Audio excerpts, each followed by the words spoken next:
Assalamualaikum warahmatullahi wabarakatuh. Let me introduce myself.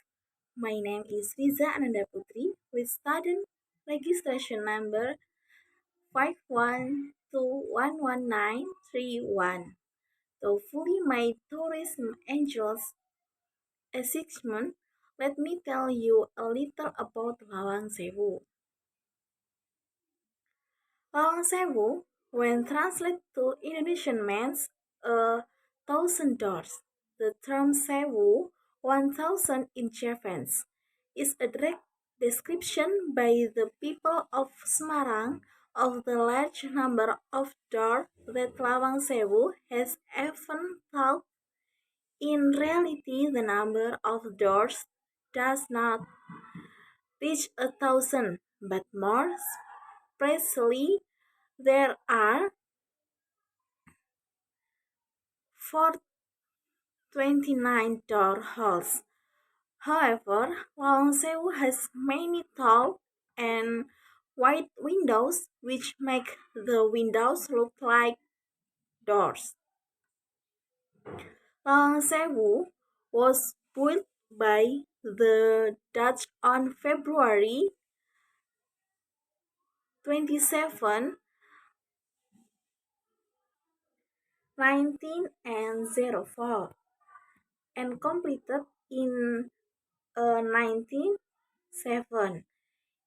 Initially, this building functioned as the head office of a Dutch private railway company with the name Netherlands Indisch Spoorweg Maatschap, or abbreviated as NIS. This company was the first to build a railway line in Indonesian connection Semarang, Surakarta, and Yogyakarta. The first line built was Semarang Temanggung in 1867. The NIS Descorrectors introduced the building design to Prof. Jacob F. Kleinhammer and B.J. Windap. Both are domiciled in Amsterdam. All building design processes are carried out in the Netherlands. After the design is complete, the design drawing then takes to Semarang City. The NIS head office is a large two-story building with a shape resembling the letter L. The construction of the NIS head office in Semarang was due to the large need to construct many public and residential buildings due to the expansion of the colonial area.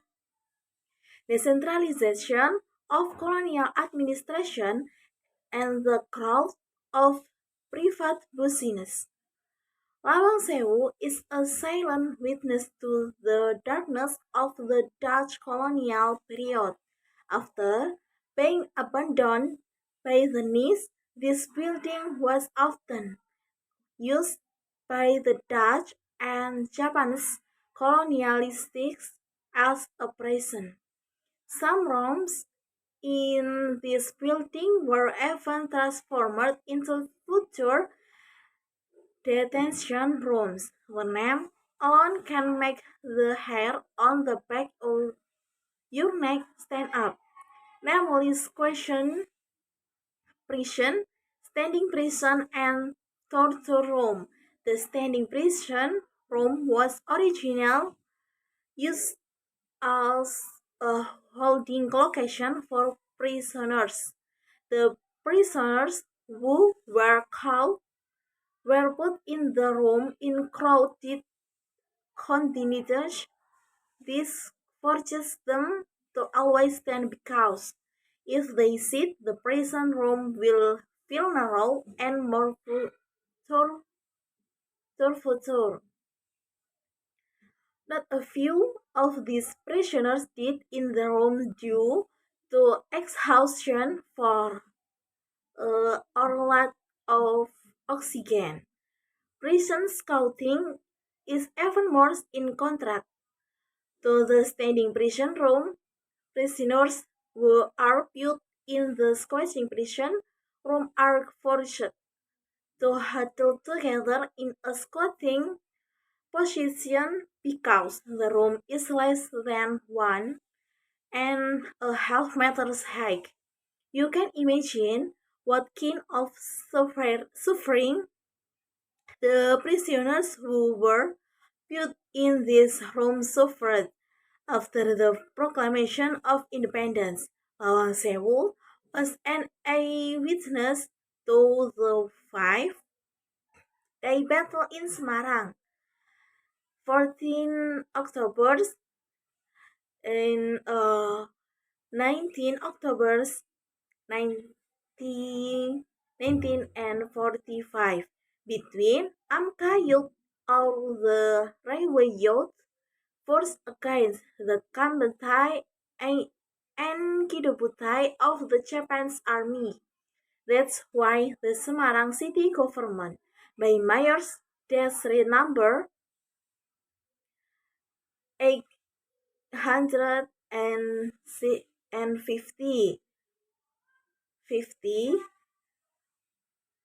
1992 decided that Lawang Sewu was included in the 102 ancient historic buildings in Semarang city that must be protected. Lawang Sewu was also used as the office in the Indonesian Republic Railway Department, or what is now known as PT Indonesian Railways. Even though the Indonesian government military took over this building. Currently, the management of Lawang Sewu is back in the hands of PT KAI. It's not surprising that saying the dark history of Lawang Sewu. This building has 1,000 stories with mystical elements, starting from the use of Lawang Sewu as a prison and torture chamber for prisoners to the battle between Japan's fighters and invaders, which killed many people. Semarang residents thought that there were thousands of supernatural beings, especially in the old way main door, hallways, prison corridors, the main room, as well as the third room, the supernatural creatures that are often said to inhabit Lawang Sewu are kuntilanak, genderuwo, ghosts in the form of dark soldiers, Japan soldiers, and the ghost of a dark woman. Not surprisingly, the location said to have the most sightings where prison hallways and torture chambers, although the truth of his history is still questionable. The history behind Lawang Sewu is a tragic and sad story. Thank you.